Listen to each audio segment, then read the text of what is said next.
پاکستان بننے سے قبل آپ کو یاد ہوگا کہ قائد اعظم محمد علی جناح کو بتایا گیا کہ ہمیں کچھ خطوط ایسے ملے ہیں جو کہ نہرو اور لیڈی ماؤنٹ بیٹن کے درمیان ہیں، اور اگر ہم چاہیں تو اس وقت اس کو ایکسپلائٹ کر سکتے ہیں۔ تو قائد اعظم محمد علی جناح نے مکمل طور پہ اس سے انکار کر دیا، اور اس نے کہا اخلاقیات کی صورتحال نہیں مجھے دوبارہ کرتی کہ میں اس سے فائدہ اٹھاؤں۔ حالانکہ وہی ساری کہانی جو ہے وہ فریڈم ایٹ مڈ نائٹ کی جو کتاب ہے اس کے اندر درج ہوئی، اور پھر اس کے بعد اب تو اس کے اوپر ماؤنٹ بیٹن کی جو بیوی ہے اس کے اوپر انگریزوں نے لا تعداد کہانیاں لکھیں، اور نہرو سے عشق کی کہانیاں بھی اب منظر عام پر آ چکی ہیں۔ لیکن پاکستان مسلم لیگ جو قائد اعظم کی تھی اس نے کبھی سوچا تک نہیں تھا کہ اس طرح کی صورتحال جو ہے اس کو ہم اس کا ناجائز فائدہ اٹھائیں گے۔ لیکن بدقسمتی دیکھیے کہ قائد اعظم محمد علی جناح کی بہن فاطمہ جناح جب الیکشن لڑ رہی تھی تو اب تو اس کے اوپر احمد شاہ پاشا جو ہیں اور ان لوگوں نے جو کتابیں لکھی، اور لوگوں نے بے شمار کتابیں لکھی، اور ہم تو خود ہمیں معلوم ہے کہ ایوب خان جو تھے ان کی جو ایک پبلسٹی ڈپارٹمنٹ تھا وہ قائد اعظم کی اس بہن کی پرسنل زندگی کے بارے کے اندر لاتعداد باتیں کیا کرتے تھے، بے شمار لطیفے بنائے گئے تھے قائد اعظم کی بہن کے بارے میں، اور ان کی نجی زندگی کو لوگوں کے سامنے تماشا بنا کر الیکشن جیتنے کی کوشش کی تھی۔ اس کے بعد پھر کسی نہ کسی حد تک شاید ہوش آ گیا، یا شاید ایوب خان کے بعد یحییٰ خان کے اپنے معاملات ایسے شاندار ہو گئے تھے، اتنا آبویس ہو گئے تھے کہ بچے اور گلی کو پتا تھا کہ اس کی نجی زندگی کتنی گندی اور گھٹیا ہے۔ یہاں تک کہ میں تو جس شہر گجرات میں رہتا تھا اس شہر میں جنرل رانی رہا کرتی تھی، اور ان کا ہیلی کاپٹر اور اس کے سامنے والے کھلے پلاٹ کے اوپر آیا کرتا تھا، اور جنرل صاحب کی طیش پسندی کی کہانیاں بار بار لوگوں کو نظر آتی تھیں۔ لیکن اس کے باوجود بھی یحییٰ خان صاحب کی ان کہانیوں کو کبھی بھی تش بام نہیں لانے کی کوشش کی گئی، یہاں تک کہ مین سٹریم میڈیا میں بھی کبھی یحییٰ خان کے مخالفین نے بھی ان کے بارے میں اس طرح کی گفتگو نہیں کی۔ ہاں، جس وقت وہ چلے گئے تو اس کے بعد بلکہ چلے جانے سے پہلے جب حمود ارمان کمیشن کی رپورٹ شروع ہوئی، اور جب اس کی قوم اتنے غم میں تھی 1971 کے واقعے کے بعد، تو پھر اس کے بعد یحییٰ خان کے اس جنرل رانی سے لے کے نور جہاں تک پھر کون ہے کہ پھر وہ جو قومی ترانہ ڈاکارہ اور کیا کچھ نہیں ہوا اس ملک کے اندر، لیکن اس کی بنیادی وجہ یہ تھی کہ ہم نے ایک بہت بڑی جنگ اس تعیش پسندی کی وجہ سے ہار دی تھی۔ پھر اس کے بعد ایک اور لمبا دور بھٹو صاحب کا آتا ہے۔ بھٹو صاحب کے بارے میں بھی لاکھوں باتیں ہوتی تھیں، لیکن کبھی کسی نے بھٹو کی ذاتی زندگی کے بارے میں کبھی کوشش نہیں کی۔ اتنے بڑے رہنما تھے، یہی مولانا فضل الرحمان کے والد مولانا مفتی محمود تھے، یہی نواب دادا نصر اللہ ہوتے تھے، اسی طرح ولی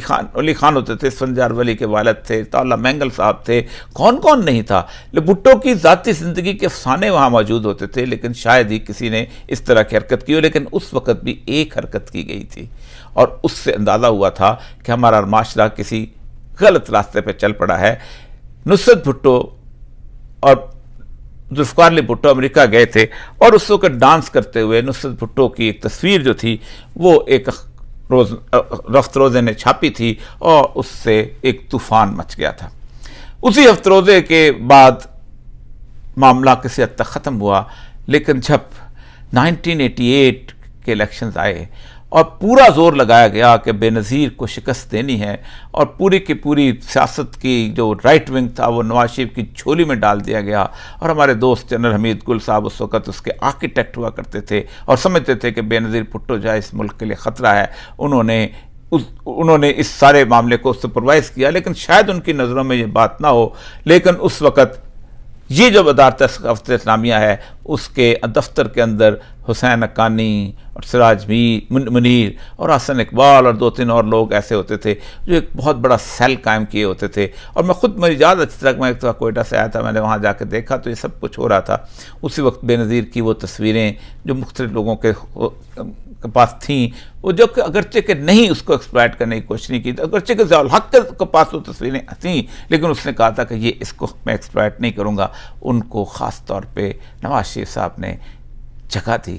اور تصویریں پھینکی گئیں، اور اس کے باوجود بھی مقدر نواز شریف صاحب کا یہ تھا کہ نواز شریف صاحب وہ الیکشن 1988 کا ہار گئے۔ 90s میں بھی یہی چیز ہوا کہ اسی بات کو اچھالنے کی دوبارہ کوشش کی گئی. لیکن اسی دوران چونکہ پیپلز پارٹی کے ساتھ دشمنی تھی، غلام مصطفیٰ کھر کی ایک بیوی ہیں جو شہباز شریف صاحب کی بیوی ہیں، تہمینہ درانی،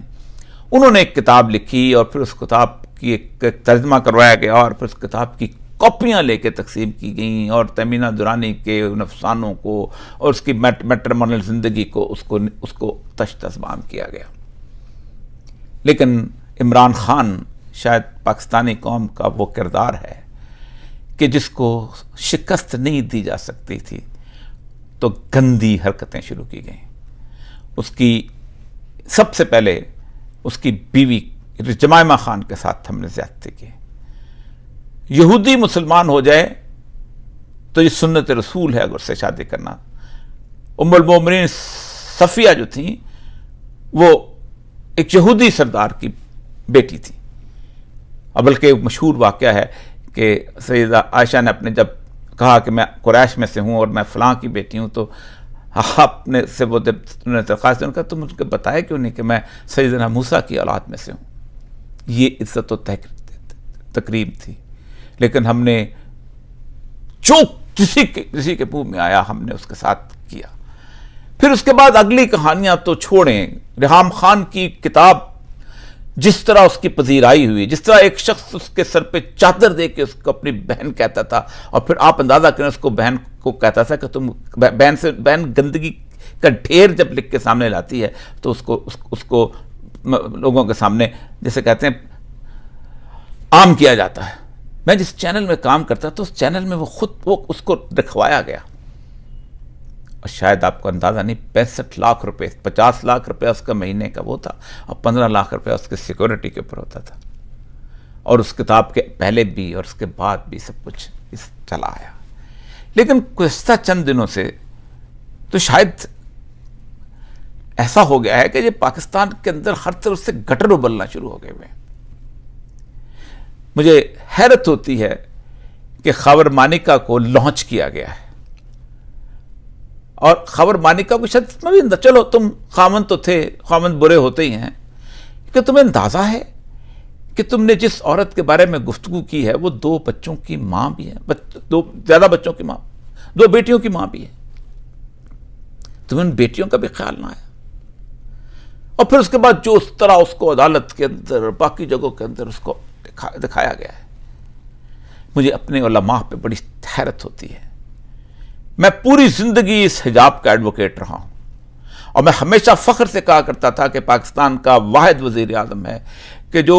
اپنے حلف اٹھانے سے لے کے اپنے بیرون ملک ایک دورے میں ہی اس کی بیوی کو لے گیا تو ایسی عورت کو لے گیا جو اسلام کی، جو بظاہر اسلام کی نمائندہ نظر سے. چلو تم اور چھوڑ دو باقی چیزوں کو، دل کے حال میں تم گھسے ہوئے ہو، اندر کی زندگی میں تم گھسے ہوئے ہو. تم ایک بظاہر پردہ دار خاتون، اور آپ کو پتہ ہے کہ سورہ نور کے اندر پردہ دار عورتوں کو کے اوپر تہمت لگانے والے کی سزا کیا؟ کوئی ایک عالم دین نہیں کھڑا ہوا کہ تم کیا کر رہے ہو. تم یہ لوگ، تمہیں اندازہ نہیں ہے کہ پھر تو کسی بھی پردہ دار عورت کے بارے میں کوئی بھی شخص کھڑا ہو کے کہہ دے گا کہ اس کے دروازے کی کنڈی کھلی تھی اور میں دیکھ رہا تھا، بے شک وہ اتنے بڑے عالم دین کی بیوی کیوں نہ ہو. اندازہ کیجئے کہ کیا سے کیا، اور فخر سے کہا جاتا ہے یہ نہیں تو آڈیو آ رہی ہیں، یہ نہیں تو وہ آ رہے ہیں. میں اس کیس کی انٹریکیسیز میں نہیں جانا چاہتا، یہ اتنا گند ہے کہ مجھے تکلیف. اور میں اس وقت مکہ معظمہ میں ہوں اور میں سوائے سچی بات یہ ہے کہ مجھے سوائے تکلیف کے اور دکھ کے اور کچھ نہیں ہوتا. میں نے صبح ایک ٹویٹ کیا تھا کہ جن لوگوں نے بھی اللہ تبارک و تعالیٰ ان کام کیے ہیں ان پہ اپنے بدترین عذاب نازل کر. اور وہ کہتا ہے کہ جب شخص مسلمانوں میں فحاشی عام کرنے کے لیے کوشش کرتے ہیں، فحاشی ہے اور کیا اس سے بڑی فحاشی کیا ہو سکتا ہے کہ گلی گلی محلے یہی گفتگو عام کی جائے. اللہ کہتا ہے میں ان کو دنیا میں بھی عذاب دوں گا اور آخرت میں بھی عذاب دوں گا. ان تشیع الفاحشہ والی آیت تو اٹھا کر دیکھیں.